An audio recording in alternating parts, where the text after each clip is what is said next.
I'm Duce Da Privilege, and I'm about to vent. It's like you're always preaching like support black business and things of that nature. What got you into that attitude of like we should probably support black businesses? I see that a lot with your I'm black and I'm an entrepreneur. mm.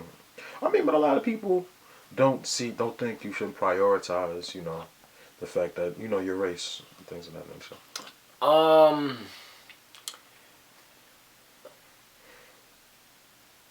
Race. I'm black by culture.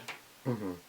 Um, Race too, but more by culture. Mm-hmm. And the reason why is because I feel like race is a construct we have to eventually do away with, or we need to do away with. Mm-hmm. And what I mean by black by culture is because you can have somebody that looks just like me, and they'll tell you they're not black. Mm-hmm. And what does that mean to them? They're not American. They don't identify with American culture. They don't identify with melanated American culture, black American culture. Mm-hmm. I've had people from different countries in Africa tell me they're not black. I've had people from Haiti tell me they're not black. But what do they mean? They mean they're not American. Yeah. They don't identify with this culture. Mm-hmm. So, but then you have people all throughout the Caribbean and all these other places that identify as being black. Yeah. So, I feel like black is more of a cultural thing and less of a race thing, because I feel, for me personally, like my culture is black. Like that's what I identify when you ask me. Well, my culture is, my subculture is hip hop. And for me, black is just mindset, your experience. It's not just the amount of melanin you have, because you have some people, like for example, you have some people who are technically half white, and you would probably never know, because they're culturally black. They're all in. You get what I'm saying? Yeah. But they might not look black to you.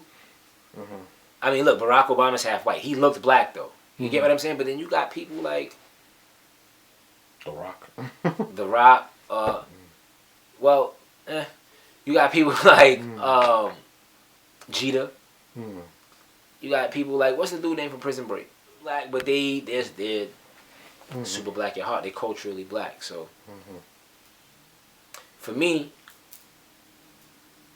supporting black business is important because before desegregation, we had no choice but to support our own people. Once desegregation came about,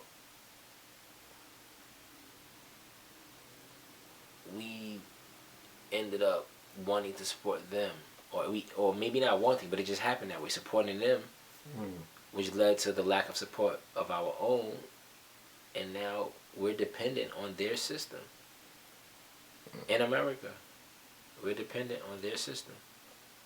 A country we built, a country that we own, that had rights to as black natives and also as African slaves, or Africans that came in and were enslaved with the black natives, and a whole history of people erased, and then taught that you all come from this one place, so we don't claim rights to our land.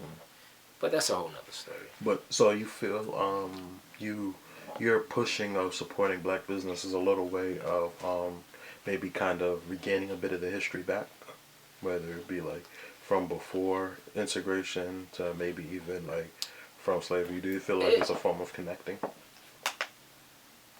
It's a form of unifying and building. That's a part of the principles of Kwanzaa. You know, and like Kwanzaa is just a way of life. Those 7 principles are things that we're supposed to do daily.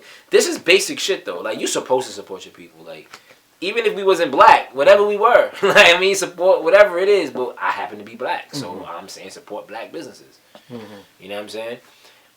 It's just important. Like, and not even just take out the culture and the race for a moment. It's just about, you gotta support your people, whoever those people are. But I just feel like it's so important to yell it and scream it for blacks, is because we've been conditioned to support everybody but our own, and then everybody else supports their own. So then we just leave all of our own unsupported. So you're black mixed with black. I'm black mixed with black. That's all that it is. I'm black mixed with black. Yeah, I got you. All right, man. I think this was a really dope venting session. I do believe we got really metaphysical. got really dope, man. I appreciate you, man. I appreciate you pulling up to us. No problem. Thanks for having me. No problem, man. Did you enjoy it? Yeah, definitely. It's not the usual what you talk about it during it. It's cool. That's why I was like, yo, you sure you want to do you? Like, yo, I'm doing my promo run. I'm with it. Oh yeah, so the album Black Wall Street. Exactly. Check that out. Netgear.com. KNETGEAR. KNETGEAR. Check out the album Black Wall Street. Also check out the clothing. And follow me on Instagram, Duce Da Privilege, DuceDaPrivile. Yo, one time I was so high, I forgot how to spell my name. I can see that. It's a lot of letters. Mad letters. I was like, wait, what? I was like, yo, she didn't even tell me the hashtag. Yeah, get that. I was drinking, smoking, all that, just high as hell in it. It's a lot of letters. Yo, Duce, man, I appreciate you. Yo, thanks for having me. Appreciate you, Slaps.